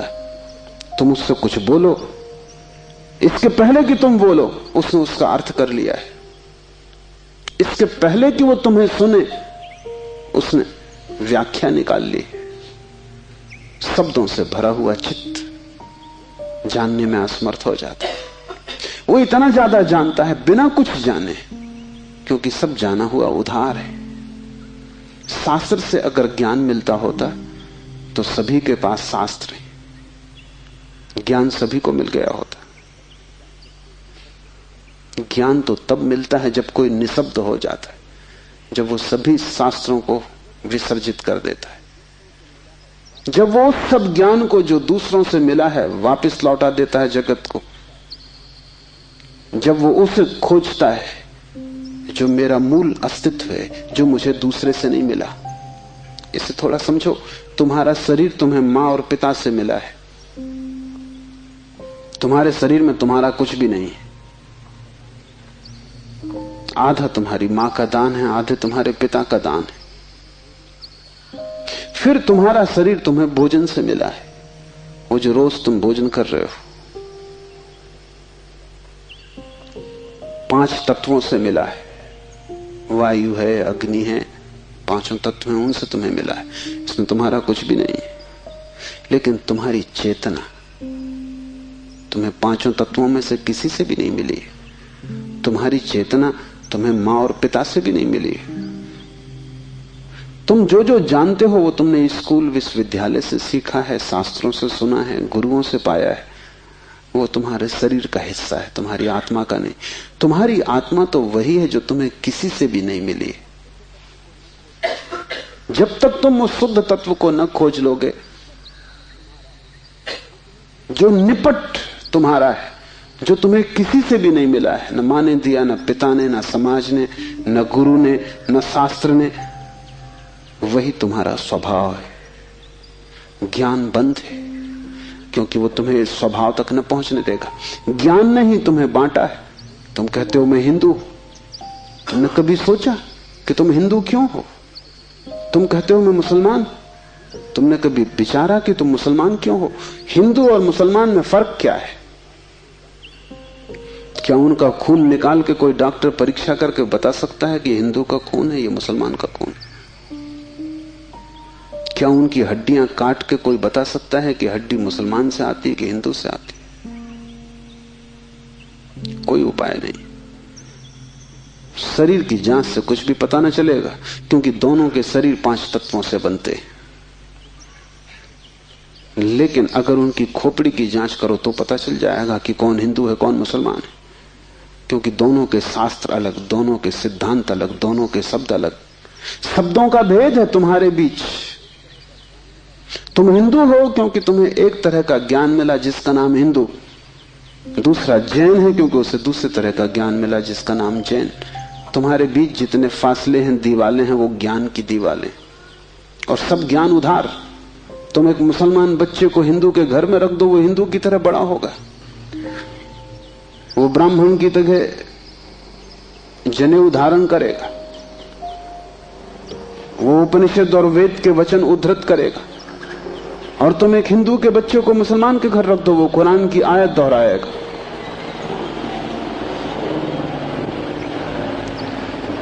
ज्ञान तुम्हें बांटता है, क्योंकि ज्ञान तुम्हारे चारों तरफ एक दीवार खींच देता है, और ज्ञान तुम्हें लड़ाता है, और ज्ञान तुम्हारे जीवन में वैमनस्य और शत्रुता पैदा करता है। थोड़ी देर को सोचो, अगर तुम्हें कुछ भी ना सिखाया जाए कि तुम हिंदू हो या मुसलमान या जैन या पारसी, तो तुम क्या करोगे? तुम बड़े होगे एक मनुष्य की भांति, तुम्हारे बीच कोई दीवार ना होगी। दुनिया में कोई 300 धर्म है, 300 कारागृह है, और हर आदमी पैदा होते से एक कारागृह या दूसरे कारागृह में डाल दिया जाता है। और पंडित पुरोहित बड़ी चेष्टा करते हैं कि बच्चे पे जल्दी से जल्दी कब्जा हो जाए, उसको वो धर्म शिक्षा कहते हैं। उससे ज्यादा अधर्म और कुछ भी नहीं है, वो उसको धर्म शिक्षा कहते हैं। 7 साल के पहले बच्चे को पकड़ लें, क्योंकि 7 साल का बच्चा अगर बड़ा हो गया तो फिर पकड़ना रोज रोज मुश्किल होता जाएगा। और बच्चे को अगर थोड़ा भी बोध आ गया तो फिर वो सवाल उठाने लगेगा, और सवालों का जवाब पंडितों के पास बिल्कुल नहीं। पंडित सिर्फ मूढ़ों को तृप्त कर पाते हैं। जितनी कम बुद्धि का आदमी हो, पंडित से उतनी जल्दी तृप्त हो जाता है। वो एक प्रश्न पूछता, उत्तर मिल जाता है। तुम जाते हो पंडित से पूछते हो संसार को किसने बनाया, वो कहता भगवान ने। तुम प्रसन्न घर लौटाते हो बिना पूछे कि भगवान को किसने बनाया। अगर तुम दूसरा प्रश्न पूछते, पंडित नाराज हो जाता, क्योंकि उसका उसे भी पता नहीं, किताब में वो लिखा नहीं। और फिर झंझट की बात है, परमात्मा को किसने बनाया। फिर तुम पूछते ही चले जाओगे, वो कोई भी जवाब दे, तुम पूछोगे उसको किसने बनाया। अगर गौर से देखो तो तुम्हारे पहले सवाल का जवाब दिया नहीं गया है। पंडित ने तुम्हें सिर्फ संतुष्ट कर दिया क्योंकि तुम बहुत बुद्धिमान नहीं। और बच्चे अबोध, उनका अभी तर्क नहीं जगा, विचार नहीं जगा, अभी वो प्रश्न नहीं पूछ सकते। अभी तुम जो भी कचरा उनके दिमाग में डाल दो, वो उसे स्वीकार कर लेंगे। बच्चे सभी को स्वीकार कर लेते हैं, क्योंकि वो सोचते हैं जो भी दिया जा रहा है वो सभी ठीक है। बच्चा ज्यादा सवाल नहीं उठा सकता, सवाल उठाने के लिए थोड़ी प्रौढ़ता चाहिए। इसलिए सभी धर्म बच्चों की गर्दन पकड़ लेते हैं और फांसी लगा देते हैं। फांसी बड़ी सुंदर है। किसी के गले में बाइबल लटकी है, किसी के गले में समयसार लटका है, किसी के गले में कुरान लटकी है, किसी के गले में गीता लटकी। ये इतने प्रीतिकर बंधन है कि इनको छोड़ने की हिम्मत फिर जुटानी बहुत मुश्किल है। और जब भी तुम इन्हें छोड़ना चाहोगे, एक खतरा सामने आ जाएगा, क्योंकि इन्हें छोड़ा तो तुम अज्ञानी। क्योंकि जैसे तुम इनको छोड़ोगे, तुम पाओगे मैं तो कुछ जानता नहीं, बस ये किताब सारी संपदा है, इसको संभालो। अपने अज्ञान को छिपाने का यही तो एक उपाय है।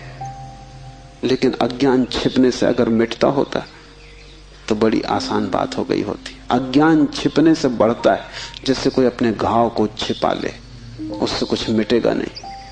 घाव और भीतर भीतर बढ़ेगा, मवाद पूरे शरीर में फैल जाएगी। शिव कहते हैं ज्ञान बंद है। ज्ञान सीखा हुआ, ज्ञान उधार, ज्ञान दूसरे से लिया हुआ बंधन का कारण है।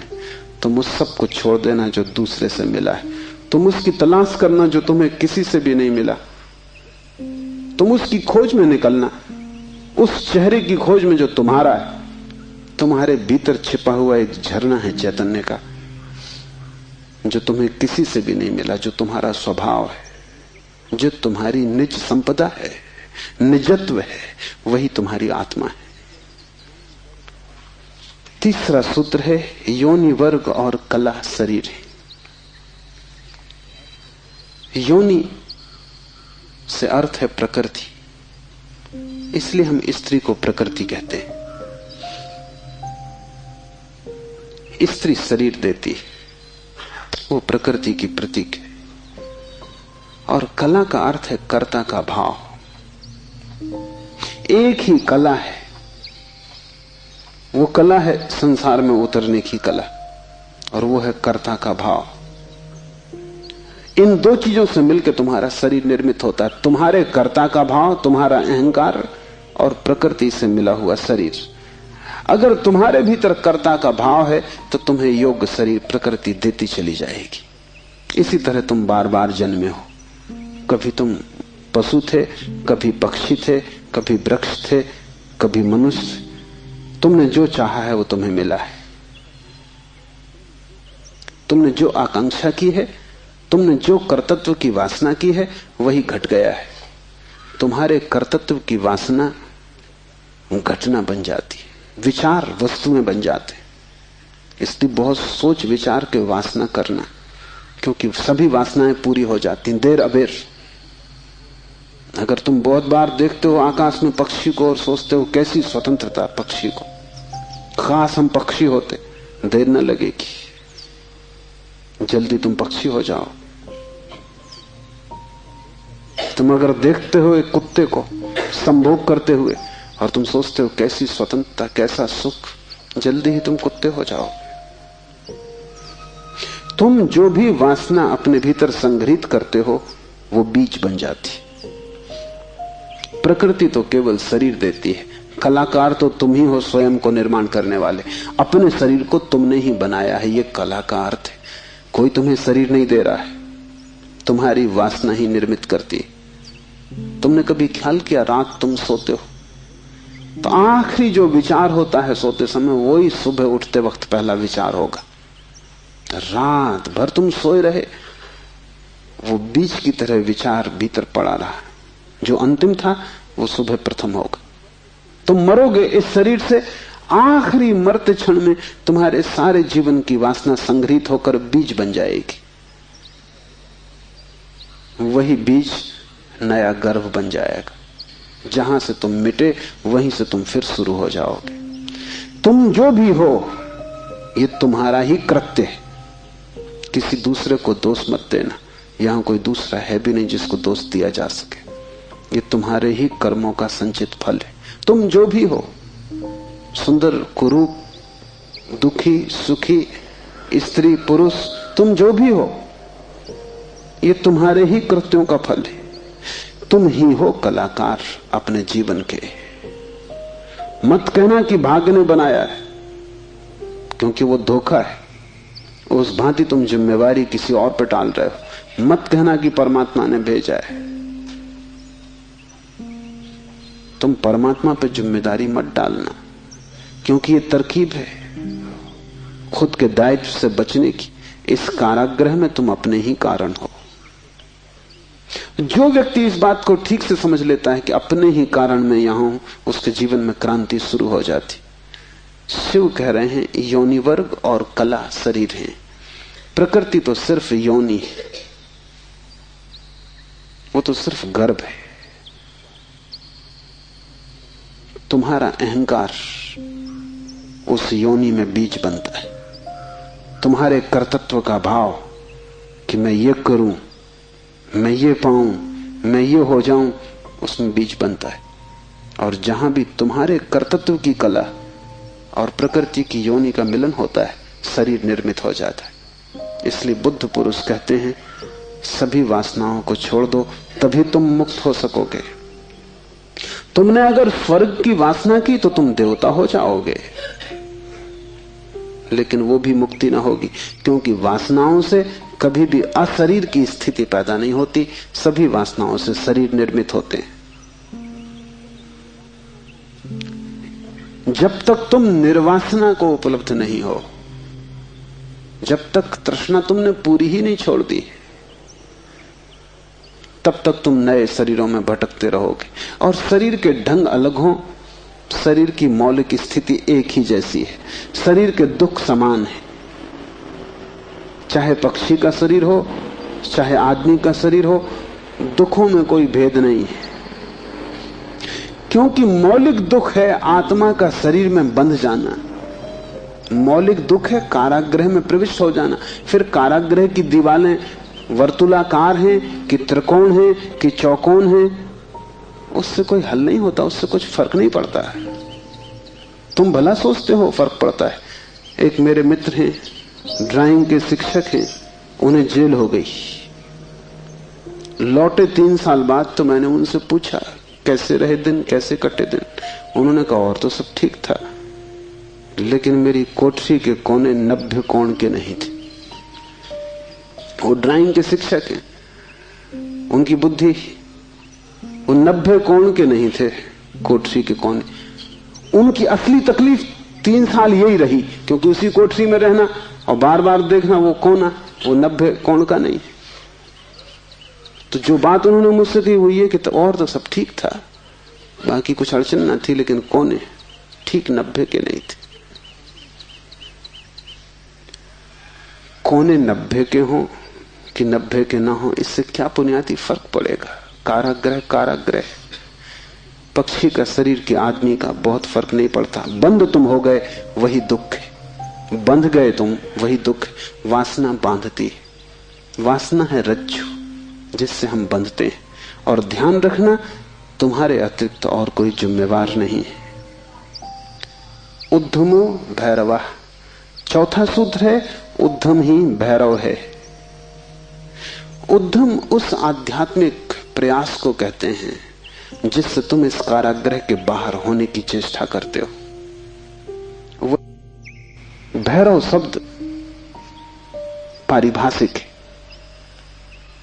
भा का अर्थ है भरण, रा का अर्थ है रवण, वा का अर्थ है वमन।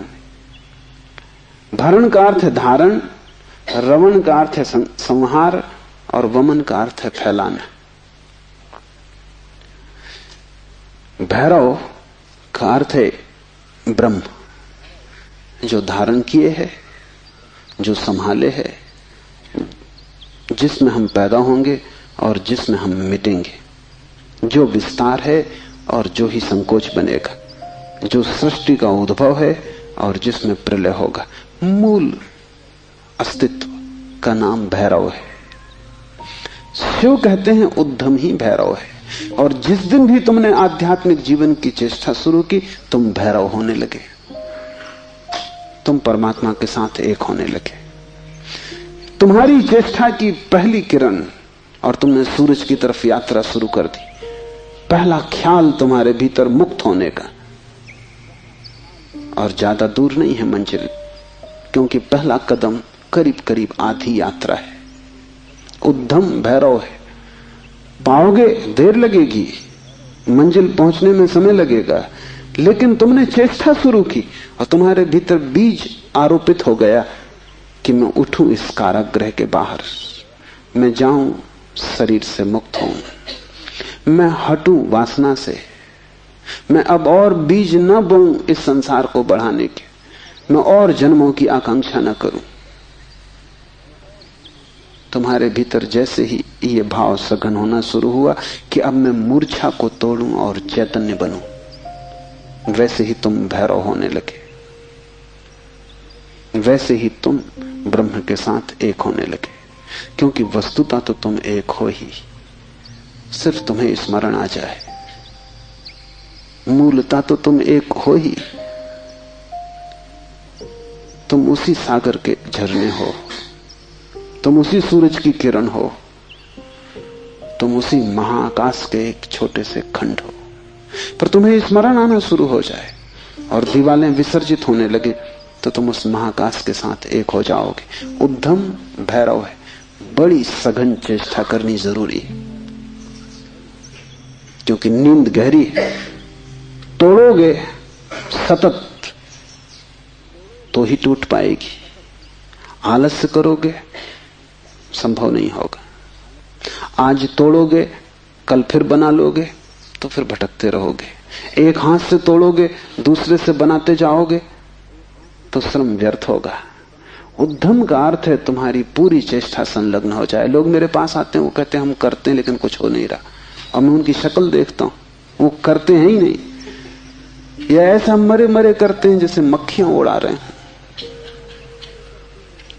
उनके करने में कोई प्राण नहीं है, इसलिए नहीं होता। लेकिन वो आते ऐसे हैं जैसे कि वो परमात्मा पर कोई बड़ी कृपा कर रहे हैं कि करते हैं और नहीं हो रहा, तो शिकायत लेके आए कि कहीं कुछ गड़बड़ हो रही, कहीं कोई अन्याय हो रहा है, कि दूसरों को हो रहा है, हमें नहीं हो रहा। इस जगत में अन्याय होता ही नहीं। इस जगत में जो भी होता है न्याय है, क्योंकि यहां कोई आदमी नहीं बैठा है न्याय अन्याय करने को। जगत में तो नियम है, उन्हीं नियमों का नाम धर्म है। तुम अगर इच्छे तिरछे चले, गिरोगे, टांग टूट जाएगी, तो तुम जाके अदालत में ये नहीं कहोगे कि गुरुत्वाकर्षण के कानून पर एक मुकदमा चलाता हूं। तो अदालत कहेगी तुम तिरछे मत चलते, गुरुत्वाकर्षण तुम्हें गिराने में उत्सुक नहीं है, न तुम्हें संभालने में उत्सुक है। तुम जब सीधे सीधे चलते हो वही तुम्हें संभालता है, जब तुम तिरछे चलते हो वही तुम्हें गिराता है। न गिराने की उसकी कोई आकांक्षा है, न संभालने की। तटस्थ है जगत का नियम। उस तटस्थ नियम का नाम धर्म है। उसको हिंदुओं ने रित कहा है। वो परम नियम है। वो तुम्हारी तरफ पक्षपात नहीं करता कि किसी को गिरा दे, किसी को उठा दे। तुम जैसे ही ठीक चलने लगते हो वो तुम्हें संभालता है। तुम गिरना चाहते हो वो तुम्हें गिराता है। वो हर हालत में उपलब्ध है। तुम जैसा भी उसका उपयोग करना चाहते हो वो तुम्हें खुला है, उसके द्वार बंद नहीं है। तुम सिर ठोकना चाहते हो दरवाजे से, सिर ठोक लो। तुम दरवाजा खोल के भीतर जाना चाहते हो, भीतर चले जाओ। वो तटस्थ है।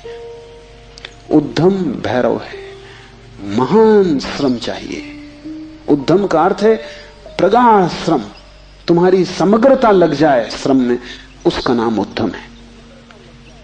और तब देर न लगी कि तुम्हारे भैरव हो जाने में। शक्ति चक्र के संधान से विश्व का संहार हो जाता है, 5वां सूत्र है। और अगर तुमने ठीक उद्यम किया, अगर तुमने अपनी संपूर्ण ऊर्जा को संलग्न कर दिया चेष्टा में, सत्य की खोज, परमात्मा की खोज या आत्मा की खोज में, तो तुम्हारे भीतर जो शक्ति का चक्र है वो पूर्ण हो जाता है। अभी तुम्हारे भीतर शक्ति का चक्र पूर्ण नहीं है, कटा बटा है।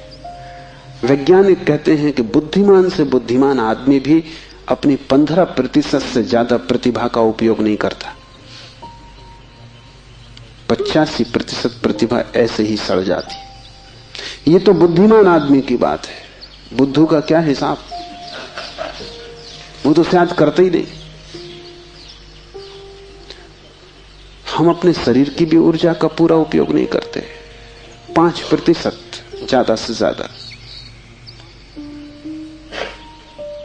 तो अगर हम मंदे मंदे जीते, अगर हमारा दिया टिमटिमाता लगता है, तो कसूर किसका है?